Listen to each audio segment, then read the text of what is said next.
નમસ્કાર, આપ જોઈ રહ્યા છો સ્પાર્ક ટુડે ન્યૂઝ। માંગરોળમાં અનુસૂચિત જાતિ સમાજના અગ્રણીઓ સાથે અન્ય સમાજના આગેવાનો દ્વારા મામલતદાર કચેરીએ આવેદનપત્ર આપવામાં આવ્યું છે। હરિયાણાના આઈપીએસ અધિકારી પૂરણકુમારની આત્મહત્યા મામલે અને સુપ્રીમ કોર્ટના મુખ્ય ન્યાયાધીશ તરીકે અનુસૂચિત જાતિ સમાજમાંથી આવતા BR ગવઈ સાહેબ પર ચાલુ કોર્ટમાં રાકેશ કિશોર નામના વકીલ દ્વારા જૂતો ફેંકવાની બનેલ ઘટનાને લઈને માંગરોળ અનુસૂચિત જાતિ સમાજના આગેવાનોએ આક્રોશ વ્યક્ત કર્યો અને समस्त માંગરોળ તાલુકા મેઘવાડ સમાજ દ્વારા મહામહિમ રાષ્ટ્રપતિ અને માનનીય પ્રધાનમંત્રીને સંબોધિત આવેદનપત્ર મામલતદારને આપવામાં આવ્યું।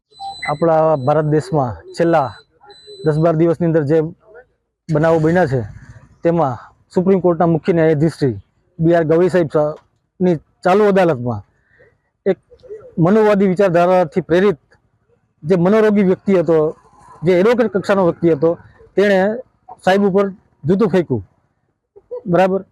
અને બીજો બનાવ એક હરિયાણામાં જે સિનિયર આઈપીએસ અધિકારી વાય પૂરણકુમાર, જેના પત્ની પણ આઈએએસ અધિકારી છે સિનિયર, તેના ઉપલી અધિકારીઓના ત્રાસને કારણે તેઓને સુસાઇડ કરવા મજબૂર કરવામાં આવ્યા। આજે 6 દિવસ થવા છતાં આજ સુધી પૂરણકુમાર સાહેબનું હજી પોસ્ટમોર્ટમ થયેલું નથી।